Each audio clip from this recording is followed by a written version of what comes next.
다음 주면은 우리가 종려주일로 지키는데, 종려주일에 딱 맞춰서 이제 입성하신 예수님을 주목을 하면 이제 절기로는 맞는데, 우리가 예수님의 그 마지막 일주일에 여러 사건들이 일어났는데 마가복음만 하더라도 절반이 사실은 그 일주일에 초점이 맞춰져 있습니다. 근데 이제 입성하신 그 날짜에 맞춰서 우리가 입성을 살펴보면 사실은 그 이후에 많은 일들을 우리가 살펴볼 수가 없기 때문에 우리가 그런 거랑은 상관없이 좀 미리미리 여러 이야기들을 계속 해왔습니다. 그리고 오늘은 예수님이 잡히시는 이야기를 우리가 함께 나누는 겁니다. 예수님은 입성 전부터 사실 입성하게 되면 어떤 일이 벌어지게 될지를 알고 계셨습니다.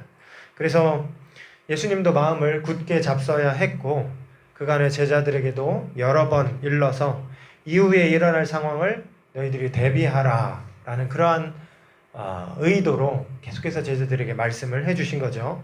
그러나 제자들이 예수님의 말씀을 잘 알아듣지를 못했습니다.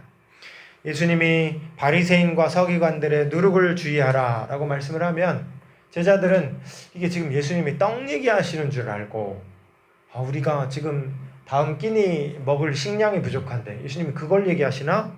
딴소리를 합니다. 예수님과 함께 있으면서도 폭풍우가 치자 예수님이 함께 있는데, 예수님이 그 배에 함께 타시는데 제자들은 두려워 떨며 소리를 지르는 그런 모습이었다는 것이죠. 한 번은 예수님이 산 위로 올라가신 적이 있습니다. 그런데 예수님이 없는 그 상황 속에서 산 아래에 귀신 들린 아이, 그 아이를 데리고 부모가, 아버지가 찾아온 적이 있습니다. 그래서 그 아이를 고쳐달라고 했었는데 그 사람 한 명을 고치지 못해서 전전긍긍하던 그 모습이 바로 제자들의 모습이었다는 것이죠. 그때 예수님이 뭐라고 말씀하셨습니까? 이렇게 말씀하셨어요. 믿음이 없고 패역한 세대여, 내가 얼마나 너희와 함께 있으며 너희를 참으리요. 믿음이 없다는 겁니다. 믿음이 없다. 3년간 있었는데 믿음이 없다. 이게 예수님의 진단이었다는 것이죠. 그럼에도 이제는 때가 됐습니다. 예수님께 남겨진 시간이 얼마 되지 않습니다. 이제 예수께서는 유대 지도자들에 의해서 강도와 같이 취급을 당하시고 매를 맞으시고 십자가에 못 박히시게 될 것입니다.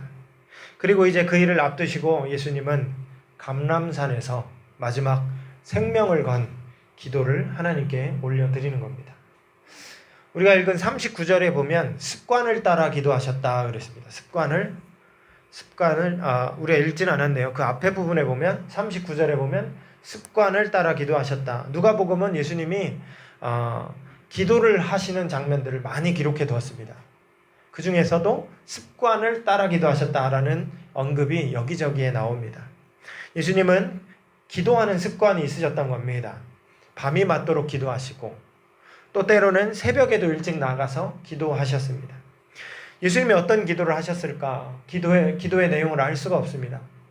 예수님이 하나님과 같으신 분이신데 그러한 예수님이 기도할 필요가 있으셨을까? 그런 궁금증도 우리가 들지만은, 그리고 그 기도가 어떤 내용이었을까? 우리가 그 기도의 내용을 다 알 수는 없지만은 그 중에 한 기도의 장면을 이 시간에 함께 얘기 나눠봤으면 좋겠는데, 요한복음 17장입니다. 요한복음 17장에 보면 예수님이 이제 십자가를 앞두고 하나님께 제자들에 대해서 기도하시는 장면이 나오고 있는 것이죠.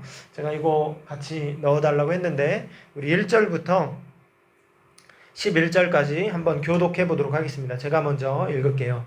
예수께서 이 말씀을 하시고 눈을 들어 하늘을 우러러 이르시되, 아버지여, 때가 이르렀사오니 아들을 영화롭게 하사 아들로 아버지를 영화롭게 하게 하옵소서.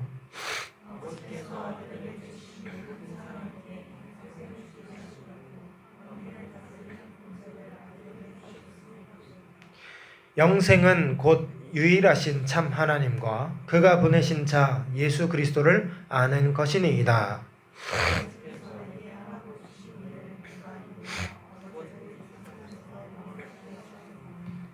아버지여, 창세전에 내가 아버지와 함께 가졌던 영화로서 지금도 아버지와 함께 나를 영화롭게 하옵소서.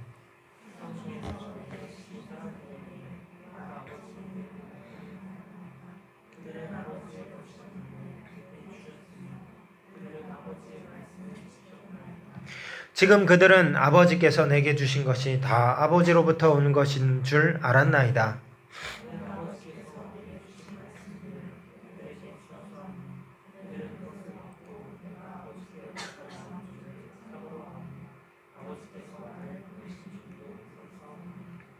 내가 그들을 위하여 비옵나니 내가 비옵는 것은 세상을 위함이 아니요 내게 주신 자들을 위함이니이다. 그들은 아버지의 것이로소이다.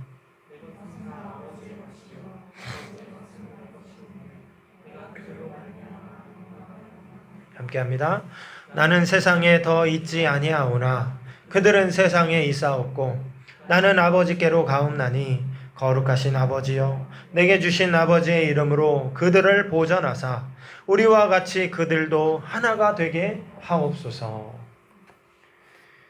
여러분, 이 예수님의 기도에서 예수님이 제자들을 얼마나 아끼고 사랑하셨는지가 드러납니다. 6절에서 예수님은 이 제자들에 대하여서 세상 중에서 내게 주신 사람들, 세상 중에서 내게 주신 사람들이라고 표현하셨습니다. 여러분, 제자들은 하나님이 특별히 구별해서 예수님께 주신 사람들인 겁니다. 예수님께 속한 사람들이 바로 이 제자들인 것이죠. 7절에는 그들이 예수님의 능력과 권능이 아버지께로부터 온 것임을 알았다고 했습니다. 여러분, 제자들에게 한계가 많이 있었어요. 부족했습니다. 무능했습니다.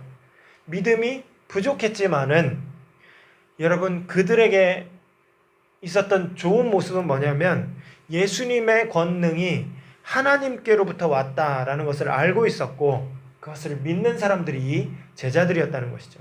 여러분, 이것이 예수님의 필요 충분 조건이었던 것입니다. 그래서 예수님은 11절과 같이 기도하시는 겁니다. 나는 세상에 더 있지 아니하나 그들은 세상에 있사옵고 나는 아버지께로 가옵나니 거룩하신 아버지여 내게 주신 아버지의 이름으로 그들을 보전하사 우리와 같이 그들도 하나가 되게 하옵소서. 예수님의 마지막 바램은 나는 아버지 곁으로 가지만은 하나님께서 저들을 지켜주시기를. 그래서 예수님이 하나님 아버지와 하나 된 것처럼 저들도 하나가 되게 하는 것, 그것이 예수님의 마지막 절절한 유언과 같은 기도였다는 것이죠. 그리고 이제 예수께서는 겟세마네 언덕에서 마지막 기도를 드리고 계십니다. 그 기도의 내용은 무엇입니까?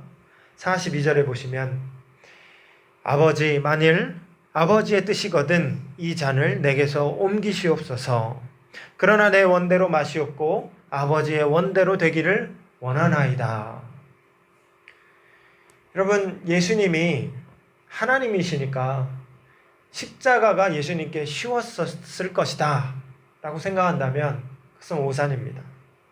예수님은 완전한 하나님이시지만 육을 입고 이 땅에 오신 완전한 인간이셨습니다.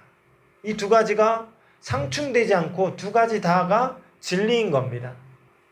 그리고 십자가는 완전한 인간이신 예수께서 인간의 모습으로 감당한 고난이었고, 그리고 단순한 물리적 고통만 있는 것이 아니라 모든 인류의 죄를 짊어지고 또 사망의 권세를 깨뜨리기 위한 영적인 싸움이기도 했습니다. 그랬기 때문에 이 십자가가 무거웠던 거예요. 이 십자가가 너무나 어려웠던 것입니다. 그래서 예수님은 하나님께 기도하는 것입니다. 이 일을 위해서 오셨습니다. 여러분, 의문이 드시지 않아요? 이 일을 위해 오신 분이 왜 이 잔을 물려달라고 얘기할까? 본인도 이 길을 걸어가야 되는 것을 잘 알지만은 이 일이 너무도 어려운 길이었기 때문에 이 문제를 놓고 하나님 아버지 앞에 기도 드렸던 것입니다. 그러나 기도의 내용을 잘 살펴보면 예수님의 기도는 자기의 요구를 이루어내기 위한 기도가 아니라 하나님 이거 해내시라고요 하면서 자기의 요구를 막 하나님께 말씀드리는 그런 기도가 아니라 오히려 그 반대였습니다. 하나님의 뜻에 자기의 의지와 자신의 욕구를 꺾는 기도였다는 것이죠. 자신의 의지를 꺾는 기도. 예수님의 기도는 내 뜻이 아니라 아버지의 뜻대로 되기를 바랍니다. 그러니까 자신의 의지를 꺾는 겁니다. 내 욕구, 내 생각, 내 생명에 대한 그 가장 원초적인 불안과 공포에 대한 그 문제를 놓고 그럼에도 이것이 아니라 내 생명 보전되는 것이 아니라 아버지의 뜻이 이루어지기를 바란다. 이것이 바로 예수님의 기도였다는 것이죠. 그 기도가 얼마나 어려웠던지 누가는 그때 천사가 예수님을 도왔다. 그리고 예수님의 땀이 핏방울처럼 땅에 떨어지게 됐다라고 설명까지 해두었습니다. 그렇게 열정적으로 목숨을 건 기도를 들으신 후에 이제 예수님은 일어나십니다. 그리고 자기에게 주어진 사명을 향해서, 죽음을 향해서 걸어가셨던 것이죠. 유다가 왔습니다. 유다가 예수님께 입을 맞췄습니다. 입 맞추는 자가 바로 그 선생입니다. 아마 군인들과는 다 얘기가 되어 있었을 것입니다. 여러분, 유다가 왜 예수님을 팔았을까요? 우리가 유다에 대해서 너무 쉽게 그가 변절자고 그가 돈을 많이 사랑했던, 그렇게 가볍게 우리가 유다를 생각하는 경향이 있지만, 여러분, 유다 입장에서 생각해 보십시오. 유다도 자기 생명을 걸었습니다. 인생을 걸고 모든 걸 뒤로 한 채 예수님을 3년간 따라다녔던 사람이 유다였습니다. 유다도 다 자기 생업을 놓고 자기 인생을 걸고 예수님을 따랐던 것입니다. 예수님의 말씀을 3년간 들었습니다. 예수님의 기적과 이적을 3년간 지켜본 사람이었다는 것이죠. 그런 유다가 단지 은30 때문에 재물의 욕심이 나서 예수님을 팔았다라고 생각한다면 그것은 너무 얕은 해석입니다. 모든 제자와 같이 유다도 예수님에 대한 기대가 있었을 겁니다. 예수님이 왕으로 군림하시길, 그래서 사람들의 형편을 좀 좋게 해주시고 이 땅의 질병과 고통의 문제를 좀 해결해 주시고, 그리고 이스라엘 나라에 다시금 부흥이 찾아오게 되기를 바라는 마음으로 유다가 예수님을 따르지 않았겠습니까? 그런데 예수님이 자기 뜻대로 움직이지 않으시는 겁니다. 한때 5,000명이나 모아놓고 그들에게 식량을 제공하셨던 예수님은 이제는 사람들을 피해 이리저리 숨어 다니십니다. 사람들 앞에 나가서 개혁을 외쳐야 될 예수님은 언제부턴가 자신은 예루살렘에 올라가서 고난을 받고 죽어야 될 운명이다 라고 이상한 얘기를 하시는 것이죠. 아마 유다가 화가 났을 것입니다. 모든 것을 버리고 예수님을 따랐는데 예수님이 내 맘대로 움직여주지 않으니 슬프고 화가 났던 것이죠. 여러분, 우리도 그렇게 예수님을 대할 때가 있지 않습니까? 우리의 여러 가지를 주님 앞에 말씀을 드리고 그것을 그저 하나님은 이루어주시는 게 기도요, 내가 말하고 주님은 들어주시는 게 하나님과 우리와의 관계다, 관계의 전부다 라고 생각할 때가 얼마나 많이 있습니까? 그리고 그것을 하나님이 내게 주시지 않으면 하나님은 내 기도 들어주시지 않았다고, 주님은 날 사랑하지 않는다고, 심지어 하나님이 안 계신 것은 아니냐고 우리가 쉽게 절망하고 쉽게 낙담하고 하나님을 향해 소리 지를 때가 많이 있다는 것이죠. 그러나 여러분, 이 시간에 다시 한번 생각해 봤으면 좋겠습니다. 여러분, 하나님은 하나님이시고 우리는 우리인 겁니다. 우리는 우리의 생각이 있고 우리의 의견이 있고 우리의 요구가 있지만 하나님은 하나님의 생각이 있고 하나님의 의견이 있고 하나님의 요구가 있으신 겁니다. 그리고 그 생각은, 하나님의 그 생각은 우리의 생각보다 훨씬 더 크고 풍부하시고 우리를 진정으로 위하는 생각이라는 것이죠. 그러니 여러분, 우리가 하나님을 좌지우지하려고 해서는 안 되는 것입니다. 때로 내 기도가 응답되지 않는 것처럼 보이더라도 쉽게 절망하고 쉽게 낙담하고 하나님을 향하여서 악담하는 것이 아니라, 하나님을 부정하는 것이 아니라 여전히 주님을 바라보고 주님께 희망을 거두지 않고 희망을 두고 살아가는 우리들이 되어야 한다는 것이죠. 이것이 배반했던 유다와 겟세마네에서 하나님의 뜻에 자기의 뜻을 꺾은 예수님의 차이인 것입니다. 여러분, 유다가 예수님께 입을 맞췄습니다. 그리고 군인들이 예수님을 둘러싼 것이죠. 그때 베드로가 예수님 앞을 가로막았었습니다. 방금 오후 예배 설교에서도 이 베드로에 집중해서 말씀을 전했었는데, 여러분, 베드로가 군인들을 향해서 칼을 빼드는 것은 결코 쉬운 일이 아니었습니다. 여러분, 그 현장에 제자들이 얼마나 있었을까요? 적어도 12명이지만은 때로 제자들이 많이 있을 때도 있습니다. 갈릴리에서부터 따라온 여인들도 있었다. 복음서는 종종 그런 얘기들을 합니다. 그런가 하면 예수님이 70명을 둘씩 짝지어서 보낸 적도 있습니다. 그러니까 이 겟세마네에 몇 명의 제자들이 있었는지 우리는 확실하지 않고 적어도 12명, 많으면 수십 명의 제자들이 있었을 거라는 거죠. 그러면 군인들은 얼마나 찾아왔을까요? 군인들. 이 수십 명의 제자들을 잡기 위해서 그보다 2배 이상 되는 많은 군인들이 찾아왔을 거란 말입니다. 그리고 그들은 전문 군인들이었습니다. 여러분, 군대에서 배우는 건 결국 사람을 죽이는 겁니다. 사람을 어떻게 해야 무력화시키고 죽일 수 있는가? 그걸 군대에서 배우는데 이 군인들도 늘상 칼 쓰는 법, 사람 죽이는 법, 그것을 잘 훈련한 사람들이 바로 이 군인들이었다는 거죠. 그런데 그 군인들을 대항해서 예수님을 뒤로 한 채 예수님을 지키기 위해서 베드로가 칼을 꺼냅니다. 아주 보잘것없는 칼이었을 것 같아요. 호신용 작은 칼이지 않았을까 싶습니다. 여러분, 이런 베드로의 행동은 다혈질의 우발적인 욱하는 성미에서 하는 그런 행동이라기보다 예수님을 사랑했기 때문에 보였던 행동이었습니다. 여러분, 생각해 보십시오. 누가 그렇게 할 수 있습니까? 총칼을 들고 있는 군인들 앞에 누가 작은 칼을 빼내서 맞설 수 있단 말입니까? 베드로가 그 행동을 보였다는 것이죠. 그러나 예수님은 오늘 본문에 이것까지 참으라 말씀하십니다. 이것까지 참으라. 여러분, 이 대목에서 참 저는 말씀을 준비하기가 곤란했습니다. 예수님의 사랑을, 그 크기를 가늠하기가 어렵습니다. 자기를 잡으러 온 사람들, 자기를 결국 죽일 사람들을 향해서 예수님은 자신을 내어주고, 제자 중에 한 명, 베드로가 그랬잖아요. 베드로가 그들 중에 하나를 상하게 하니까 그 사람을 다시금 치료해 주셨던 예수님. 그리고 치료한 후에 순순히 그들에 의해 결박당하고 그들에게 끌려가시는 예수님. 잡혀가는 그 순간에도 제자들에게 이것까지 참으라. 너희가 원수를 사랑하라고. 자신을 해하는 사람이라 할지라도 할 수만 있으면 그들도 구원하는 게 하나님의 뜻이라고 예수님은 지금 몸소 행동을 통해서 제자들을 가르쳐 주신 것이었습니다.